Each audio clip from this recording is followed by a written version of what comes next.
태어나는 아이들이 이제 사망하는 가장 큰 이유가 이제 신생아 사망률이라고 그러는데, 그 신생아 사망률의 가장 큰 이유가 조산으로 알려져 있고, 조산이 우리나라에서 고령 임신의 증가로 인해서 조산율이 증가하고 있거든요. 그래서 굉장히 중요한 이슈고, 우리나라에서 의료비 지출의 상당 부분을 이제 많이 차지하는데, 지금까지 치료제가 개발이 안 되고 있었어요. 왜냐면 일단 원인이 불명확한 데다가 그래서 치료가 어려운 걸로 돼 있었는데, 이제 최근 연구들에 따르면 이제 프로게스테론이라는 호르몬 제제가 임신 유지 호르몬으로 이미 알려져 있었는데, 이 제제가 임신부한테 썼을 때 조산을 방지하는 효과가 있다라는 이제 연구들이 속속 발표가 되면서 이제 거기에 주목을 하기 시작했습니다.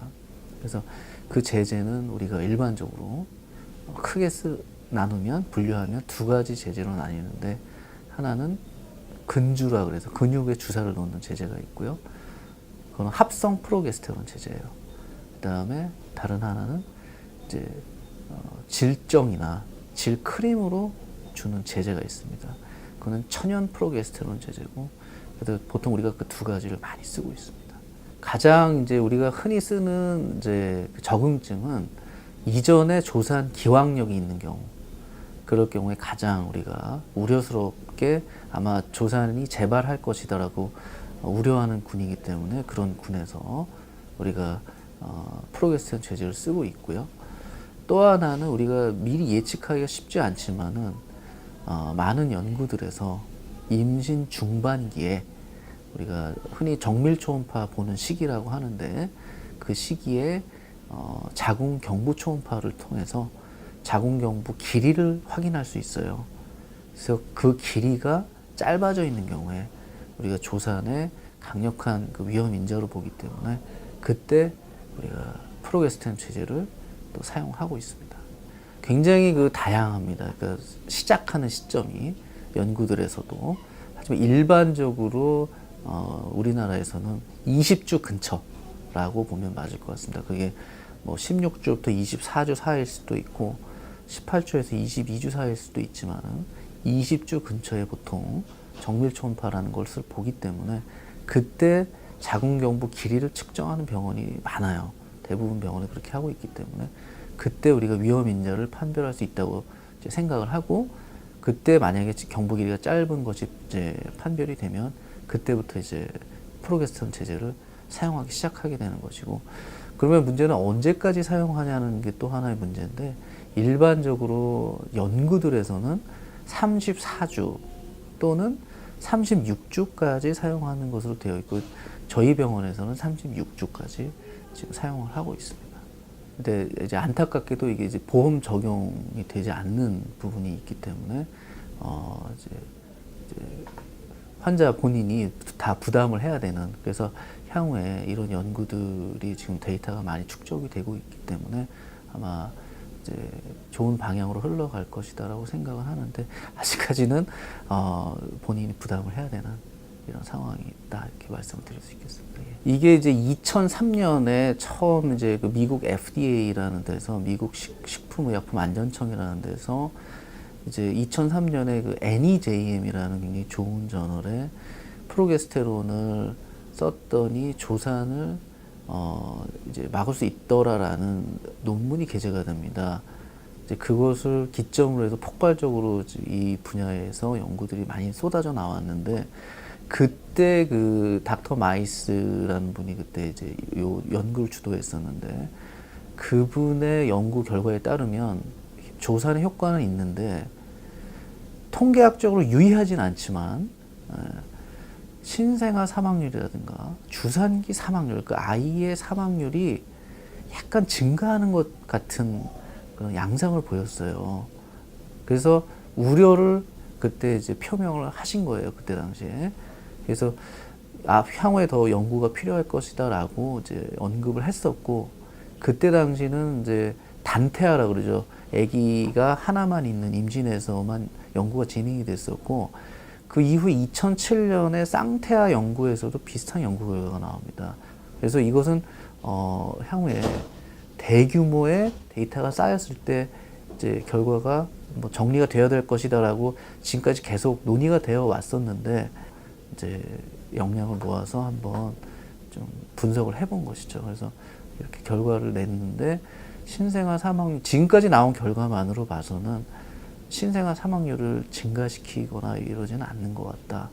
연구 방법상으로 여러 나라의 연구를 합쳐서 분석할 수밖에 없는 그 연구 방법적인 한계가 있다고 저희가 판단했기 때문에 메타 분석이라는 방법을 통해서 이 분석을 이용할 수밖에 없다라고 저희가 판단을 했고, 그래서 그 메타 분석을 통한 연구 결과가 이렇게 나온 것입니다. 메타 분석이라는 것은 여러 가지 연구를 종합해서 각각의 군의 명수를 늘리는, 그래서 가장 우리가 신뢰도가 높은 연구 결과를 도출하는 방법으로 이제 알려져 있는 그 연구 방법입니다. 태아 사망률도 높이지 않는 걸로 이렇게 결과가 나오고는 있습니다. 하지만 이제 그 결과가 다른 이제 그 리뷰어 선생님들을 통해서 검증이 돼야지만 발표할 수가 있기 때문에 아직 저희가 섣불리 얘기하기는 좀 어렵다 이렇게 얘기할 수가 있겠고요. 일반적으로 프로게스테론 제제를 산모들이 굉장히 많이 쓰고 있기 때문에 여기서 짚고 넘어가야 될 것은 프로게스테론 제제가 임신 후반기로 갈수록 그 안전성은 입증이 돼 있습니다. 천연 프로게스테론 제제는 이미 난임 시술이라거나 불임 시술 때문에 이미 오래전부터 써왔고 그 안전성이 어느 정도 입증이 돼 있습니다. 임신 초반에도. 하지만 합성 프로게스테론 제제, 이 근주로 주는 합성 프로게스테론 제제는 안전성이 아직 입증이 되어 있다고 얘기하기 힘듭니다. 임신 초반에. 그렇기 때문에 그 담당을 하시는 전문의 선생님이나 우리 산모들께서는 합성 프로게스테론 제제를 임신 초반에 쓰는 것은 아직은 좀 시기상조다. 그리고 지금 그 선천성 기형에 관련한 부분은 우리가 임신 4주에서 한 10주경 사이에 태아의 그 기관이 발달하는 시기가 있습니다.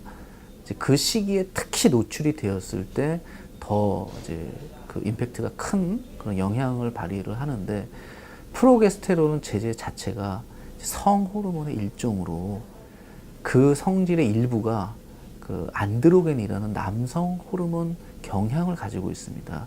구조가 비슷하거든요. 그래서 일부 그 남성 호르몬 효과 때문에 여아가 남성화되는, 성기가 남성화된다든가 남성화되는 경향을 보일 수가 있겠고요. 그 외에 우리가 흔한 선천성 기형으로 가장 흔한 주요 선천성 기형으로 알려진 심장, 그리고 골격계, 그리고 얼굴 안면 윤곽 기형이라든가 그다음에 요로계 기형 같은 것들이 이제 보고가 되고 있습니다. 하지만 그 선천성 기형에 관련해서도 아직은 논란이 많은 부분이기 때문에 명확하다고 얘기하기는 어렵습니다.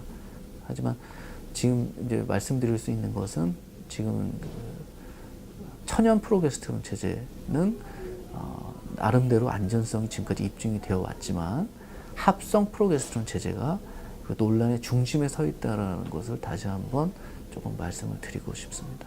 조산이라는 주제가 너무나 우리나라를 비롯한 전 세계적으로 산모들이 너무나 많이 고통을 받고 있고, 빨리 태어나는 아이로 인해서 그 가족들뿐 아니고, 물론 아이가 가장 고통을 받겠죠. 태어나서도 많은 합병증에 시달리고 있어요. 그 아이들이 뇌 발달이라든가 폐 발달, 그리고 여러 가지 장기 발달이 다 미숙하게 태어나는 경우가 많기 때문에 우리가 굉장히 주의해야 되는 질환 중에 하나이고, 무엇보다도 국가적으로는 의료비가 너무나 많은 의료비가 조산 때문에 지출이 되고 있다. 그래서 이것을 막기 위한, 예방이 된다면 최선일 것이고, 그것을 발견했을 때 치료할 수 있는 방법이라거나 이런 것들이 조속히 우리가 연구와 개발이 필요할 것이다라고 생각이 들고요. 저희 의료진, 저희 연구진을 비롯해서 많은 학자들이 이쪽 부분에 지금 매진을 하고 있기 때문에 또 좋은 연구 결과들이 나와서 우리 산모들이나 일찍 태어나는 신생아들은 줄일 수 있도록 아마 그런 진단이라거나 치료에 있어서 또 획기적인 어떤 발달이 있을 것이라고 생각을 합니다. 제가 개인이 아무리 노력을 해도 그 쉽지 않은 상황이기 때문에 이렇게 비욘디 같은 데서 좋은 자료로 많은 분들이 이걸로 이제 도움을 받을 수 있다면은 그 자체만으로 굉장히 큰 일을 하시는 거라고 저는 생각이 들어요. 물론 저희 병원 자체에서 산모 교육을 위해서 이제 많은 노력을 경주를 하고 있습니다. 지금 저희가 한 달에 한 번씩 산모들 한 300명 정도 불러 모아다가 강의도 하고 있고 여러 가지 노력을 하고 있어요. 산모 교실도 열고 있고. 하지만 저희 개인, 저희 과 자체, 저희 병원 단독만으로는 큰 변화를 일으키기가 쉽지 않을 것 같고 같이 이 분야에 관심을 좀 많이 가져서 앞으로 우리 다음 세대를 책임질 아이들이 건강하게 태어날 수 있게 문화가 좀 조성이 돼야 될 것이다. 이런 얘기를 마지막으로 좀 드리고 싶어요.